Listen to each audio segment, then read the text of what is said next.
The fact na sinabi ni Secretary Remulla na walang ebidensya ng extrajudicial killings dahil nung sa war on drugs ni Pangulong Duterte, ibig sabihin, walang kakwenta-kwenta talaga itong kaso na ito. Claire Castro ay merong mensahe para kay Pangulong Duterte.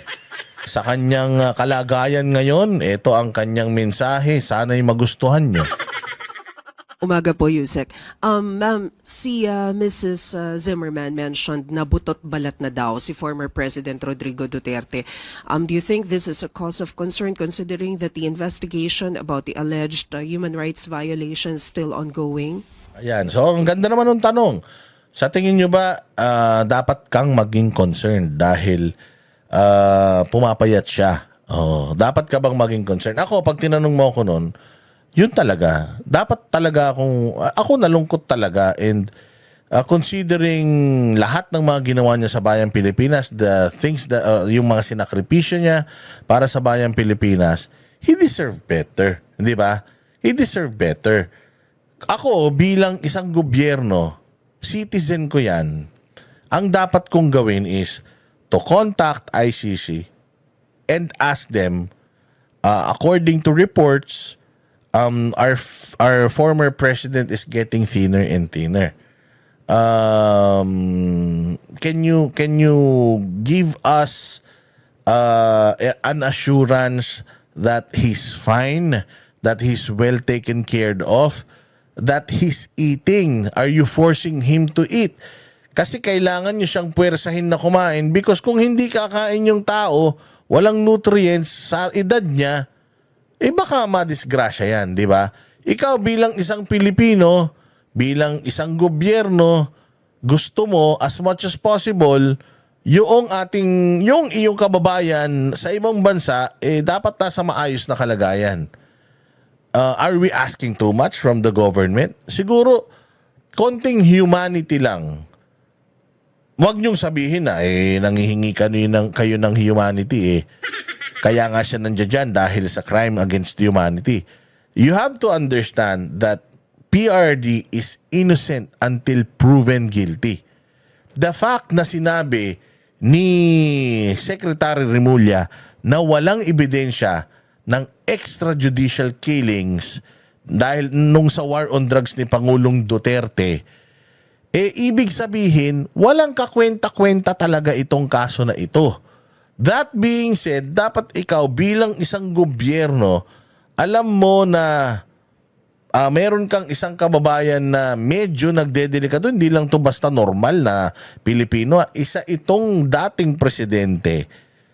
Hindi ka ba nababahala sa kanyang kalagayan considering na pumapayat siya? Ito ang sagot ng magaling nating tagapagsinungaling sa Malacanang. Sa napanood po natin na pagsasalita ni Ma'am Elizabeth Zimmerman, sinabi niya na pumayat, yes, pero mukhang healthy, ayon sa kanya. At he's okay. Ang sabi pa nga daw ng dating Pangulo ay, you go home. I'm fine. I'm okay. So, di ba ganyan din yung mga lolo natin? Para ka naman hindi nagkaroon ng lolo. Di ba ganyan yung mga lolo natin na mga strongman na kahit may nararamdaman na sasabihin niya, okay lang ako. Yung lolo ko ganyan. Kahit hinang-hina na pag tinanong mo, okay ka lang dyan? Okay lang ako dito. Kaya mo? Kayang-kaya to. Malayo sa bituka, gaganon yun. Pero hirap na yun. Di ba? Siguro naman, dapat naiintindihan mo yun bilang isang tao. Kasi sila, nakita nila at nakausap nila. Although, yun yung narinig mo, ikaw bilang isang Pilipino, bilang kapwa mo Pilipino yan, at kayo yung nasa kapangyarihan, wala ba kayong gagawin? Para at least man lang, on your own, makahingi kayo ng assurance na he's well taken care of. Na siya ay maayos, sine-check up, ano ba kalagayan niya dyan? Saan ba siya namamalagi? Okay ba yung okay ba yung init? Okay ba yung lamig sa kanya? Hindi ba? at hindi na daw siya nag-take ng medicine. No? parang maintenance. So, it's good for him, according to Ma'am Elizabeth Zimmerman. At yun din naman ang ibinalita ni VP Sara ng Vice Presidente kanina yatang umaga. So, saka mas maganda po talaga na natitignan naman po ang kanyang kalusugan doon mismo sa Dahig. So, Paano mo nalaman? Natitignan yung kalusugan niya sa Hague. Hindi ba nga dapat nga doon ka mag-alala eh? Natitignan yung kalusugan niya, pero skin and bone siya. Di ba, kailangan, mas maganda nga dyan eh, kayo mismo eh, on your own. Kasi baka mamaya nagpapaawa lang yung mga yan. Well, we have to see for ourselves, di ba? If he's really skin and bones. Dapat you were checking on the former president, madam.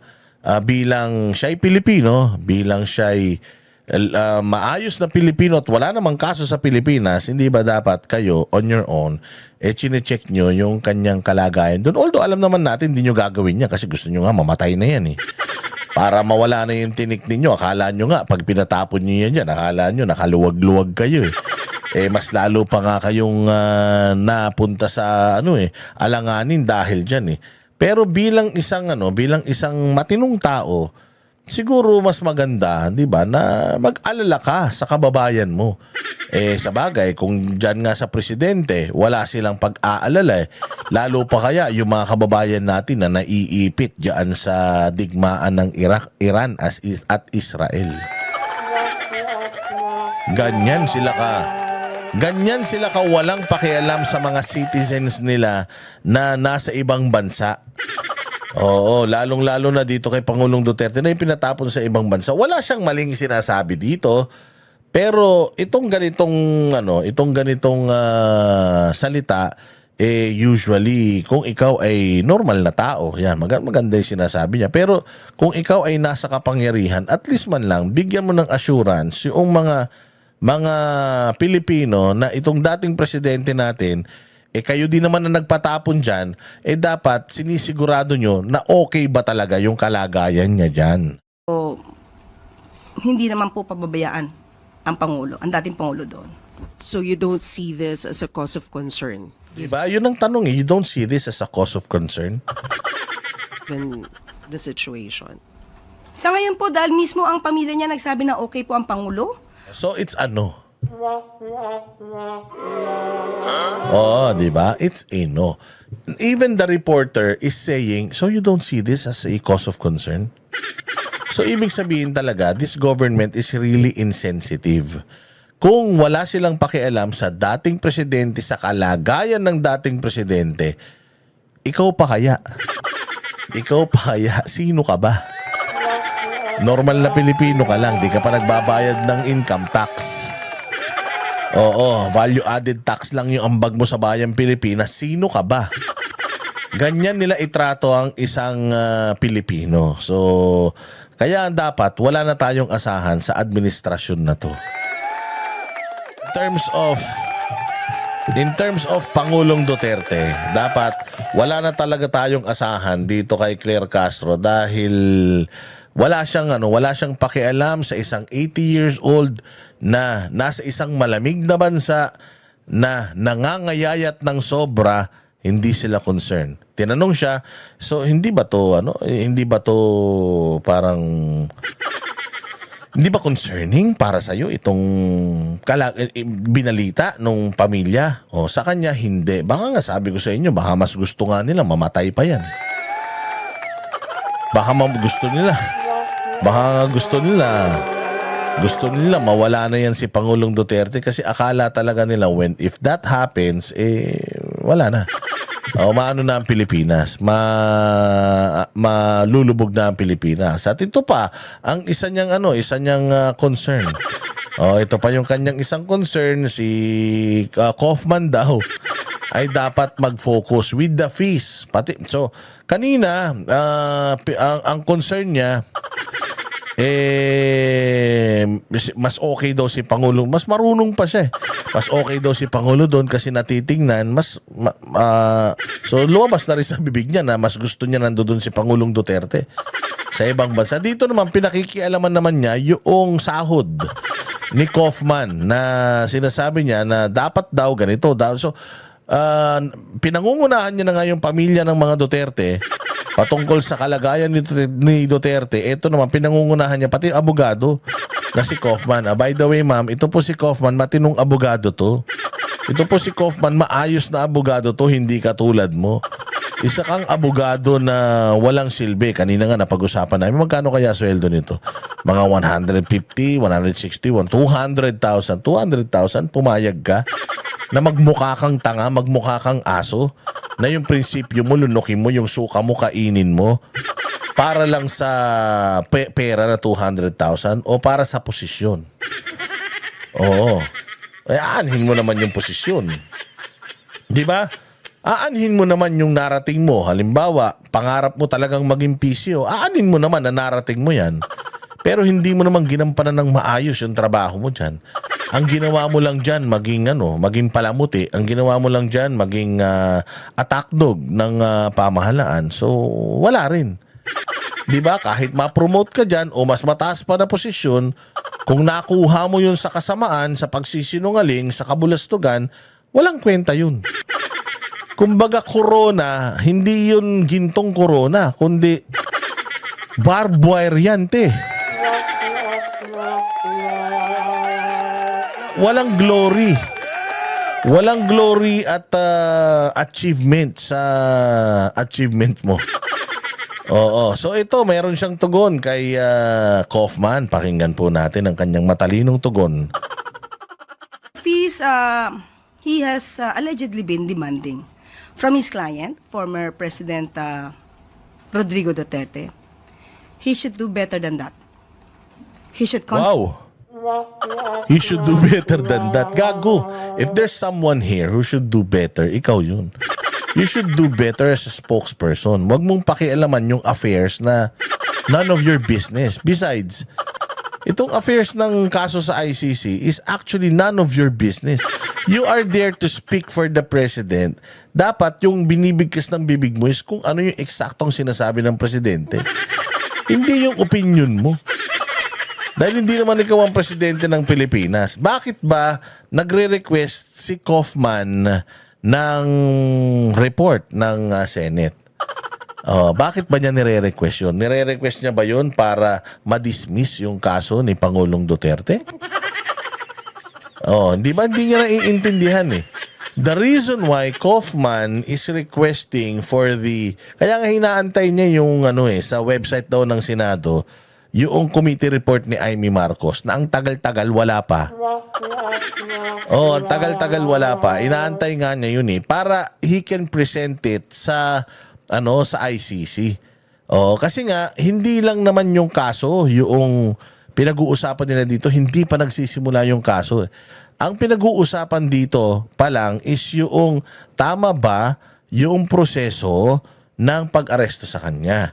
Kasi under Rome Statute, dapat ganito, may procedure. Nasunod ba yung procedure na yun? According dyan sa hearing ni Mangga, hindi nasunod yung proseso na yun. Kaya nga yun yung ilalaban niya dyan sa ICC kasi may panalo sila dyan. Tatanga-tanga ka talaga. It's not about the case. The Senate inquiry of Senator Amy Marcos is not about the case. It is about what? Yung unlawful arrest, yung unlawful surrender, yung kidnapping na ginawa ng gobyerno natin sa kapwa nila Pilipino para ipadala dyan sa dahig, para dyan na manatili habang panahon. Akala nila, makakaiwas na sila sa hassle, hindi nila alam, lulubog at ilulubog kayo nitong pinaggagawa nyo na to. Hindi yung hearing ni Amy Marcos is about sa kaso, sa ICC. Boba ka talaga eh. Tanga ka talaga eh. Sabi mo sa mga sabi mo sa mga detractors mo, surot sila. Ikaw tong utak, lamok eh. Hindi naman yun ang nire-request. Hindi naman nire-request ni Kaufman yung Senate inquiry report ni Risa Ontiveros tuloy. Ni Amy Marcos para manalo siya sa kaso eh. Pero para manalo siya sa teknikalidad na mali yung proseso, hindi dumaan sa tamang proseso at kinidnap si Pangulong Duterte papunta dyan. Kung hindi sumunod sa patakaran, dapat makalabas na si Pangulong Duterte. Hindi yun pinadidismiss yung kaso or what. Walang kinaugnayan yun sa kaso. Yung hearing ni Mangga, patungkol yun doon sa lawful ba or legal ba yung kanyang pagiging inmate dyan sa ICC. Tanginan to, lakas-lakas ng loob mong magsabi ng mga surot at garapata lang yung mga basher mo. Ikaw tong utak, langaw. Concentrate on his defenses. He should concentrate on the allegations and admissions of the former president. He does. Nakakonsentrate siya doon. Huwag ka mag-alala. Hindi siya kasing tanga mo. Hindi siya kasing bobo mo at hindi siya kasing gunggong mo. I am pretty sure he's a European hotshot lawyer. He may not look like the people in suits, but definitely Kaufman is somebody pagdating sa pagiging abogado na hindi katulad mo. I am sure na hindi katulad mo na iskandalosa sa presinto na yung kanyang kliyente ilalabas ng walang proseso.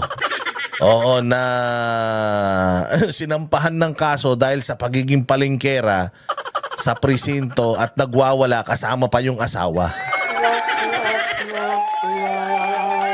Si Kaufman, petics lang. Kita, pag nagtanong, sagutin lang yung gustong sagutin, yung dapat sagutin. Yung hindi niya na sinasagot. Hindi katulad mo na kahit na hindi mo na dapat sagutin, sinasagot mo pa rin dahil tanga ka nga. Dahil hindi mo alam yung trabaho mo. So wag mong pakialaman yung trabaho ng may trabaho, gawin mo yung trabaho mo. Ilagay mo dito, ilabas mo kung ano ba talaga ang ginagawa ng amo mong tanga. Of his killings, and that he ordered the killings of some people in relation to war on drugs. He ordered some killing of some people. Boba ka ba? Sa congressional inquiry, sa Senate inquiry, did you hear Pangulong Duterte stating names? Ultimo nga kayo, hindi nyo alam yung 30,000 na war on drugs victim na sinasabi nyo. Wala nga kayong listahan nun . Si Pangulong Duterte pa kaya? A crime cannot be a crime kung wala namang eksaktong krimen na ipinapaako doon sa akusado. Wala naman di ba? 30,000 dito. Pagdating doon, 40 pala. Walang ebidensya ng war on drugs dito. Sabi mismo ng Department of Justice. Kaya umaasa na lang daw sila sa ICC. Utangin na, kung dito nga walang ebidensya anong magiging itsura ng kaso na yan sa ICC? Di ba puro propaganda lang at politika lang yan, Claire? And he also admitted that he will double the EJK killings once elected as a mayor. He should concentrate on that. Di ba ang sinabi niya? Bobo talaga to . Ay, katulad ng sinabi ni Pangulong Duterte sa mga reporters na nagtanong sa kanya noong siya ay presidente, anong masama kung sabihin ko napapatayin ko yung mga kriminal? Kriminal naman yung mamamatay. Anong masama na takutin ko yung mga kriminal sa bayan ko na kapag kasinira nyo ang buhay ng mga Pilipino, pagpapapatayin ko kayo mga putang ina ninyo? Anong masama dun, Claire? Walang masama dun. Sino bang tinethreaten niya? At trabaho yun ng isang mayor. Trabaho yun ng isang presidente. Na i-threaten niya lahat ng mga kalaban ng gobyerno. Kasi kung hindi niya gagawin yun, magiging katulad ng Pilipinas ngayon, ang Pilipinas noon. Na wala nang pakialam ang kriminal dahil yung mga nasa gobyerno, kriminal. Ang daming drugs kasi yung presidente hindi naman nagpapadrug test. Ngiwi ng ngiwi, hindi nagpapadrug test. Hindi ba? So kailangan ikaw bilang isang mayor, takutin mo yung mga kriminal. Pwede ba naman na mayor ako ng Pilipinas? At lahat po ng mga kriminal sa Pilipinas sa Davao, na nanawagan po ako sa inyo na wag po muna kayong gagawa ng krimen. Maawa naman kayo sa akin. Gusto ko sanang maging maganda ang bayan ko. Kaya sana po ay wag po kayong gagawa ng krimen. Please lang. Claire, pwede ba yung ganun? Di ba hindi pwede yun? Kailangan matigas ka. Tangina, kaya ang bobo. Kaya ganito nangyari sa Pilipinas kasi bobo kayo mag-amo eh.